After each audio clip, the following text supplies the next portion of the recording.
The sun was warm, the sky clear, and birds chirped softly above the quiet park in Oak Ridge. It was one of those calm days when nothing seemed wrong with the world. Miss Lillian Freeman, an elderly black woman in her late 70s, walked slowly toward her favorite bench near the lake. Her back was slightly bent, and her steps were careful. But her eyes, those deep brown eyes, were full of wisdom and strength. She wore a wide-brimmed hat, old but clean clothes, and carried a cloth bag filled with breadcrumbs. Every morning for the last 10 years, she had come to this same bench to feed the birds and watch the children play. Today felt no different. She sat down gently, placed her bag beside her, and pulled out a handful of breadcrumbs. The pigeons came, quickly, fluttering near her feet. She smiled. But peace doesn't last long when people choose not to see clearly. At the edge of the park, a police car slowed down. Officer Kyle Benson was young, more than 28, with sharp eyes, a clean uniform, and a heavy sense of pride. He had only been on the force for 2 years, but already acted like he owned every street. When he noticed Miss Lillian sitting alone on the bench, he frowned.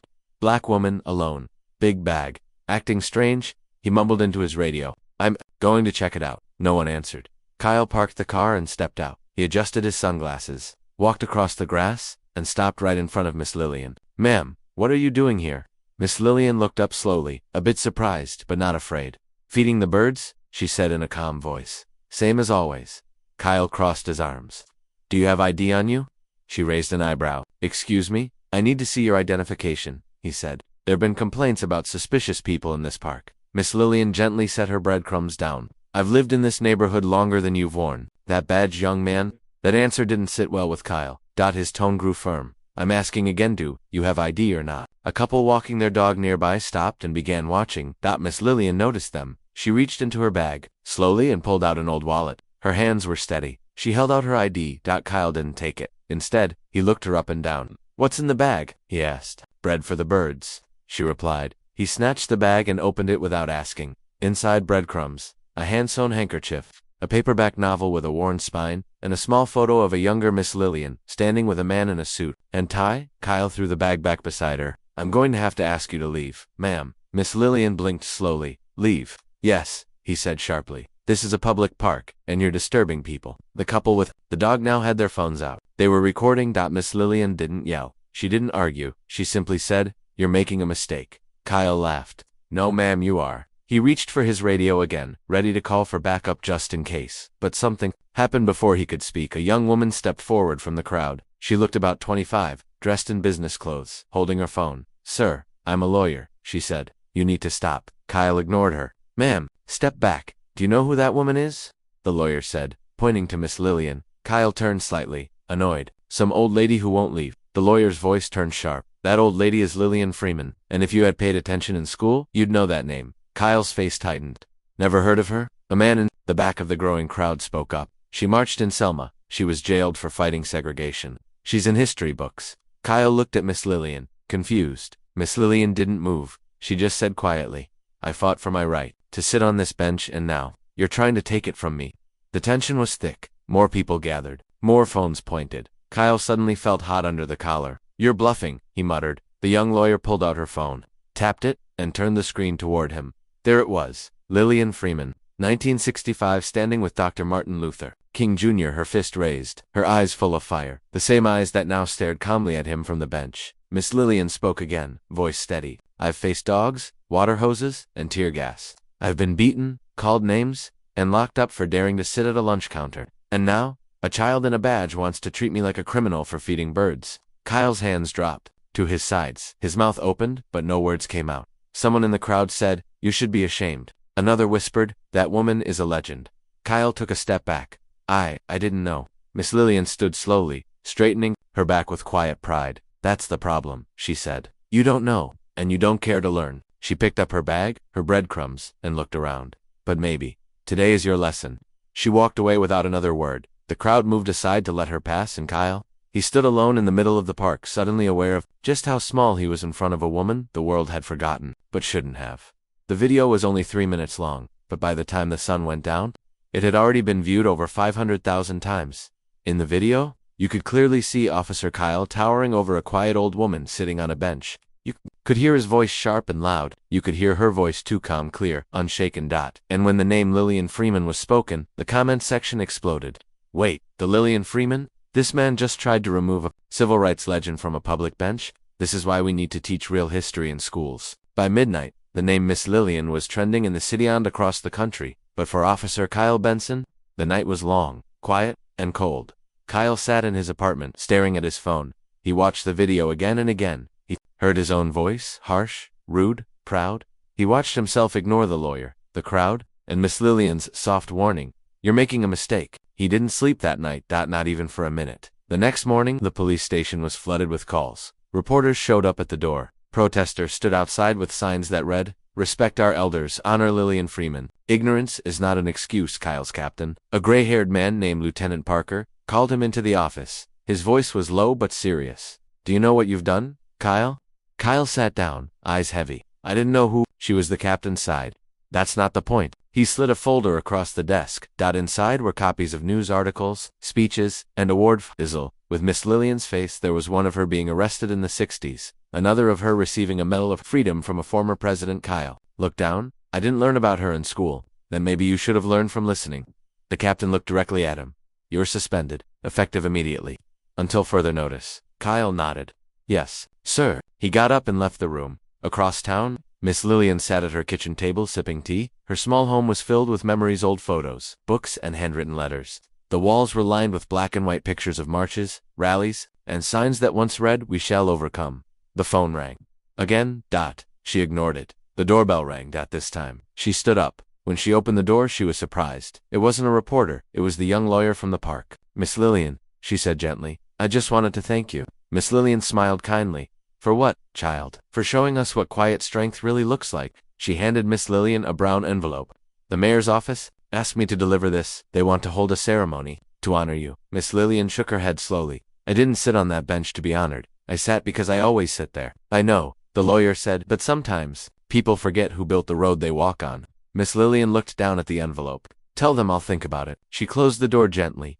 Later that afternoon, a group of teenagers stood in front of her house. One of them held a sign that said, "Thank you, Miss Lillian." They stood in silence, heads bowed. Miss Lillian opened her curtains and looked out. She didn't wave. She didn't smile. But inside, her heart felt warm. She had spent decades fighting for the right to exist in peace. And now, the world was remembering. Meanwhile, Kyle stayed home. He didn't go out. He didn't talk to friends. He opened his laptop and searched. Lillian Freeman, history, page after page came up. 1963, arrested for refusing to leave a white-only diner. 1965, marched across the Edmund Pettus Bridge. 1972, helped create the first voter education project for black communities.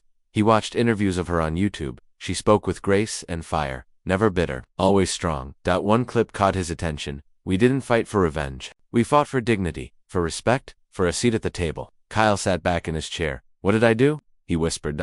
He finally understood. It wasn't just about what he did in the park. It was about who he did it to, and why it never should have happened in the first place. Back at the station, another officer said, "People like Kyle give the whole department a bad name." Or, someone else said, "Maybe people like Miss Lillian give us a chance to be better." That night, Miss Lillian took out an old journal. She hadn't written in it for years, but now she opened it to a fresh page. She wrote, "He didn't know who I was, but that doesn't matter. He should have respected me simply because I'm human, because I'm old, because I've lived. My power doesn't come from medals. My power comes from knowing who I am. I've seen change, I've seen hate, but I still believe in growth." 2 days after the park incident, a local news anchor sat in front of a camera, holding up a printed photo of Miss Lillian. "This is Lillian Freeman," he said. "You may not know her name, but you should." The screen cut to black and white. Photos, marches, arrests, speeches, a young Lillian Freeman in handcuffs, a tear gas cloud behind her, her eyes fierce, full of fire. Her story was finally being told again, and the world was listening. Across the city, high school classrooms paused their regular lessons. Teachers wheeled in TV screens and told students, "Watch this." One history teacher stood in front of his students and said, "You've heard of Rosa Parks, but have you heard of Lillian Freeman?" Most students shook their heads, but as they watched the story, something changed. They saw a girl who once stood on the front line of justice. They saw a young woman who stood on courthouse steps, demanding change. They saw a hero. One student whispered, "Why haven't we been taught about her?" No one had an answer, but now everyone wanted to know more. The police station officer Kyle watched it all from a dark corner of his living room. He hadn't left his apartment in 2 days. His uniform still hung in his closet. Untouched, the TV showed another segment. Lillian Freeman helped register over 50,000 black voters in the 1970s. She opened the first free legal clinic in her neighborhood. She was nominated for the Presidential Medal of Freedom twice. Kyle leaned forward, his hands shaking. I thought she was just some old woman. He paused. I didn't even ask who she was. He remembered the words she said to him in the park. You really don't know who you're dealing with, do you? Now, he did, and the guilt pressed heavy on his chest. Meanwhile, in a small bookstore downtown, an entire shelf was cleared out. The sign above it read, honoring Miss Lillian Freeman, books about civil rights, books about justice, books about her. A young black girl walked in with her father, pointing to the photos. Daddy, is she like a superhero? He smiled, even stronger. Back at Miss Lillian's house, her front porch was full of flowers, handwritten cards, thank you notes, even a newspaper article taped to her door. She sat in her favorite chair by the window, reading a letter from a 12-year-old boy. Dear Miss Lillian, I never knew who you were, but now I want to be like you. Thank you for being brave. Tears gently filled her eyes. She folded the letter, held it to her chest, and smiled. So many years, she whispered, and still they remember. At the same time, the mayor held a press conference. Cameras flashed. Reporters took notes. Miss Lillian Freeman is a living piece of American history, the mayor said. We deeply regret the treatment she received, and we are beginning a citywide effort to recognize our unsung heroes. She paused. Let us not wait for apology. After harm, let us teach history before we repeat it. The audience clapped. But outside, Kyle stood far from the cameras. He had come not as an officer, but as a man carrying guilt. In his hands was a bouquet of sunflowers. He waited not for attention, but for the chance to do what he should have done before. Later that evening, Kyle stood at Miss Lillian's gate. He didn't walk in. He placed the flowers gently on the step. With a small card, it read, Asterisk, I didn't know who you were, but that's not an excuse. I'm sorry. Not just for what I did, but for what I didn't see. Asterisk. Then he turned and walked away. Miss Lillian opened the door minutes later. She saw the flowers, the card. She looked down the street and saw him. Walking away, she didn't call out. She didn't stop him, but she whispered to herself, maybe, he's starting to learn. And while the world celebrated her name, Miss Lillian knew her story wasn't about being famous. It was about being remembered, not just for what she did in the past, but for what she stood for in the present. The city thought it knew its history. Streets named after presidents, parks named after generals, schools named after politicians, but no one had ever named anything after Lillian Freeman, not yet. That changed the moment her story hit the newspapers, the news stations, and the classroom blackboards. And when the truth finally surfaced, people couldn't believe what had been forgotten. At City Hall, a team of historians and journalists dug into old files, dusty records, microfilms from local libraries, forgotten interviews, and lost footage. They found it all. A 1961 photo of Lillian being arrested outside a courthouse for demanding equal education. A 1963 news clip of her blocking a police truck during a protest. A 1978 award from a governor for opening the first women's shelter in the city. And most powerful of all, 1983 letter from the White House, inviting her to speak at a civil rights summit. Why didn't we know this? A councilwoman asked during a public hearing. The historian replied simply, because no one bothered to remember. In the neighborhood where Miss Lillian lived, people now walked slower past her house. Kids on bikes waved at her front porch. Mothers brought her flowers and homemade bread. One man quietly planted a rose bush under her window. And across the street, a group of teenagers painted a mural, a giant portrait of Miss Lillian, with words beneath. She sat so others could stand. She watched from her chair by the window, her heart quiet but full. But she still hadn't spoken to Kyle Benson, not yet. Meanwhile, Kyle walked into a small museum in the city's west side. It was nearly empty. The front desk lady gave him a quiet smile. Are you here for the Lillian Freeman exhibit? He nodded. Yes, I need to see it. Inside the room was quiet. Photos lined the walls. Miss Lillian, as a teenager, arms locked with other protesters, facing riot police. Miss Lillian standing behind a podium speaking to a group of tired, hopeful women. Miss Lillian in her 30s, holding a sign that read, not asking for power, demanding respect. There were tear gas masks in a case, letters from prison, shoes she wore during a 10-mile march. Kyle stood silently. He read every note, every quote, every name. Then he came to a video screen. It played a grainy clip from 1987, a young Miss Lillian, speaking to a high school. The real danger isn't hate, she said. It's forgetting. Forgetting what we've fought for. Forgetting who we are. If you want to kill a people, erase their memory. The screen faded to black. Kyle sat down on a bench in front of it, and cried. Not loud, not broken, just quiet, steady tears of shame. I erased her in my mind, before I ever saw her. That same evening, Miss Lillian received a visitor. It wasn't Kyle. It was a city council woman named Renee Morgan. She was young, proud, and nervous. Miss Lillian, she began, we'd like to honor you. Miss Lillian raised her eyebrows. How? Renee took a breath. We want to rename Eastwood Park after you. Lillian looked out her window. That park, Renee nodded. The tree bench where it happened, the one you sat on. We want to place a plaque. We want kids to grow up asking, who was Lillian Freeman? And we want them to learn. Miss Lillian smiled softly. That's a nice thought. Will you accept? Lillian looked down at her hands. Only if you promise something. Anything, Renee said. Don't make my story a statue. Make it a lesson. In schools, in police training, in homes. I didn't sit on that bench for fame. I sat because it was mine. Make sure no one else has to fight, just to sit in peace. Renee wiped her eyes and nodded. I promise. Across the city, signs were already being printed. Coming soon. Lillian Freeman Park, and under that, dignity sits here. But Miss Lillian knew something else was coming too. A knock. An apology. A final conversation that hadn't happened yet. Kyle Benson had stayed silent since that day at the gate, but the time was coming, and Miss Lillian was ready, because the truth had surfaced, and now it was time to face it. The morning air was still. Miss Lillian sat on her porch with a cup of tea, watching the street like she had for decades. The flowers people had left days ago were beginning to wilt. The cards were fading in the sun, but she didn't remove them, because every one of those things told a story. Stories that most people had forgotten, and one person still hadn't come to tell his own. Until today. A slow car pulled up and parked across the street. Miss Lillian didn't need to look up to know who it was. Officer Kyle Benson. He wasn't in uniform. He wore a plain shirt, jeans, and held nothing in his hands this time, just his guilt. He stepped out of the car, hesitated at the edge of her gate, then slowly walked up her path. His shoes crunched softly on the gravel. Miss Lillian didn't move. She sipped her tea. Calm, quiet, watching. Kyle stopped at the steps, heart pounding in his chest. Miss Lillian, he said softly. She looked up, eyes steady. You finally came. He nodded. Yes, ma'am. Have a seat, she said, pointing to the wooden chair across from her. He sat slowly, like a child waiting for punishment. For a moment, there was silence. Only the wind moved, the porch wind chimes. Kyle took a deep breath. I want to say I'm sorry. Miss Lillian didn't respond. He looked down, forcing the words out. I judged you. I disrespected you. I didn't know who you were, but that shouldn't have mattered. I treated you like you were nobody. And I hate myself for that. Still, Miss Lillian said nothing. I've been reading everything I can, watching videos, learning about your life. The marches, the arrests, the speeches. You're a hero. She finally spoke. And what would you have done if I wasn't?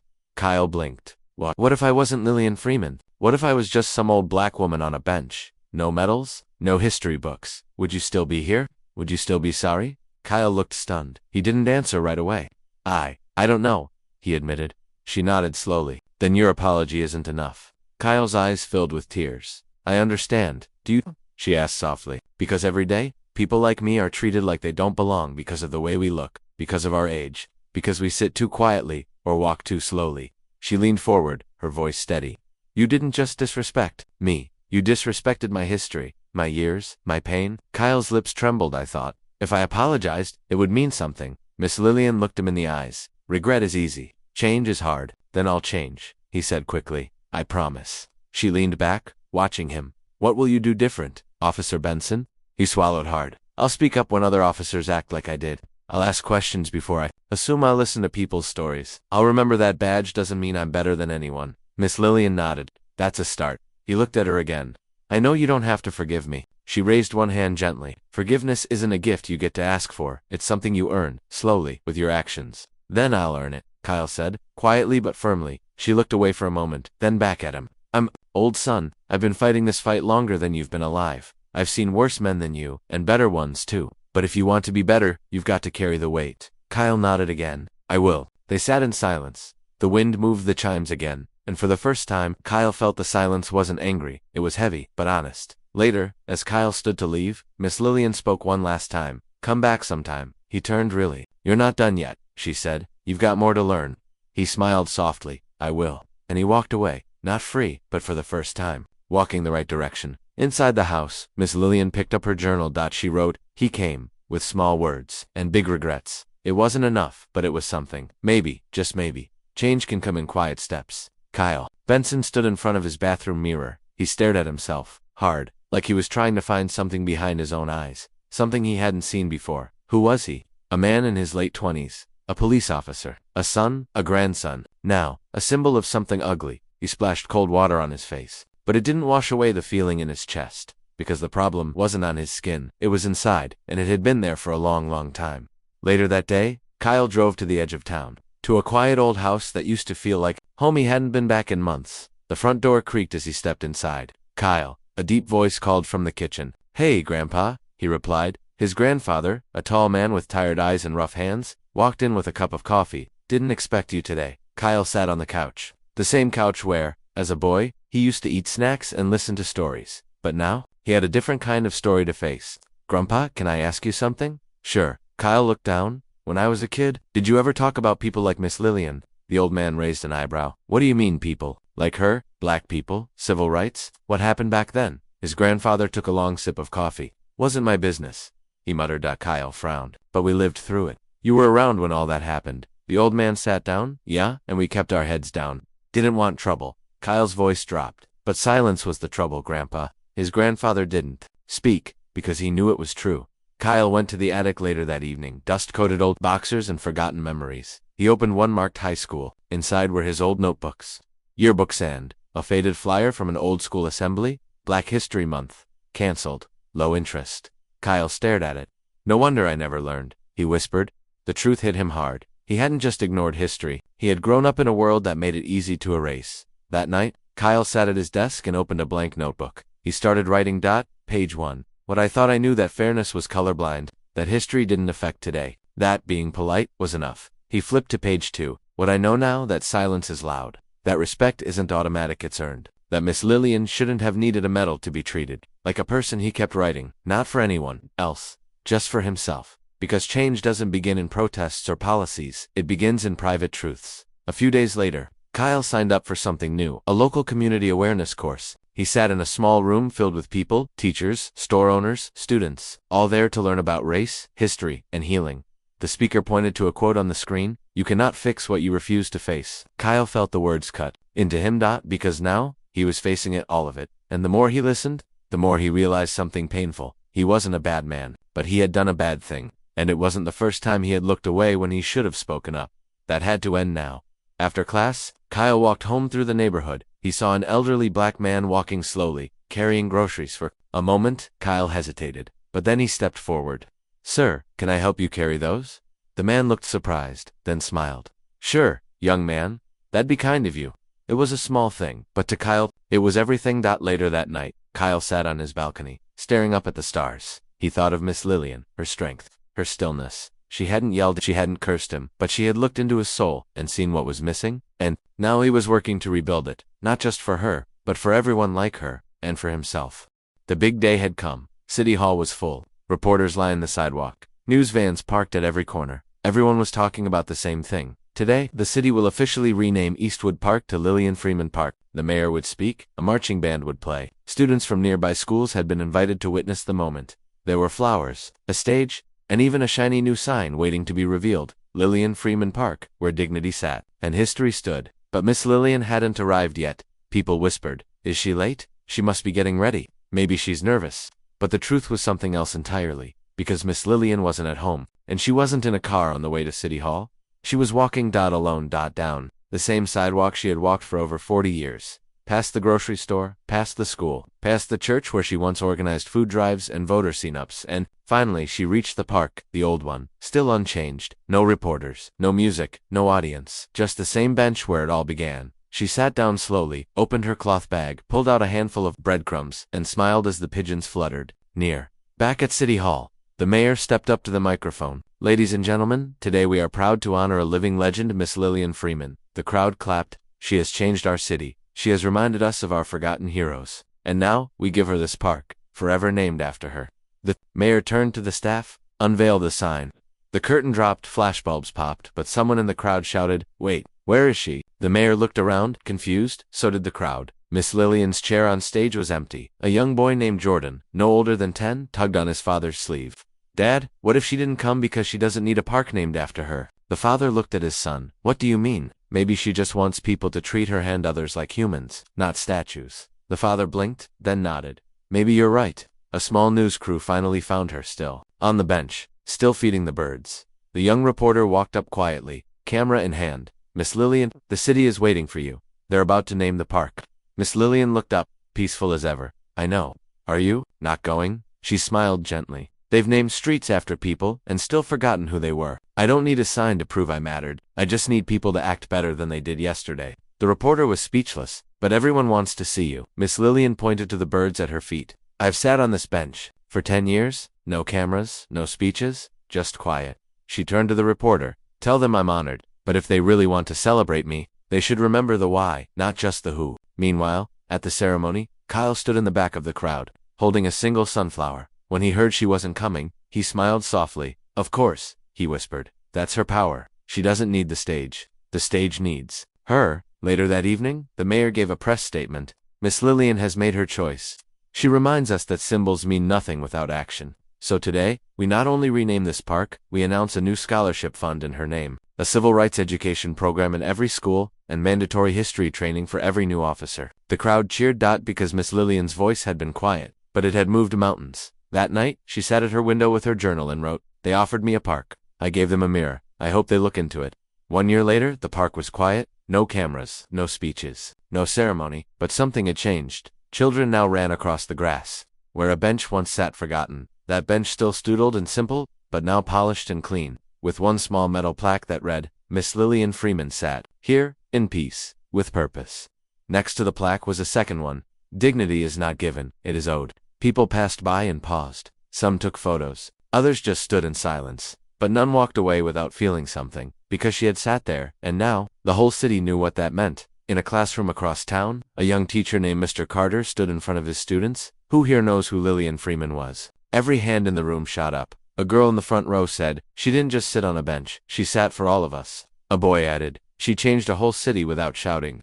Mr. Carter nodded. "And what does that teach us?" A quiet voice from the back answered, "That we can be strong, without being loud." At the police academy, new recruits sat through their very first civil rights training session. At the front of the room was a large SCREENA photo of Miss Lillian. Filled the slide. Under it, bold text read, "Respect the people you serve, even when the world isn't watching." One of the new cadets leaned to the officer next to him and whispered, "Wasn't she the lady they tried to kick out of a park?" The officer replied, "No, she's the woman who reminded us what justice really looks like." At a small house, near the edge of town, Miss Lillian sat at her kitchen table. Her hair was now silver gray, her hands slower, but her eyes still bright. Still watching.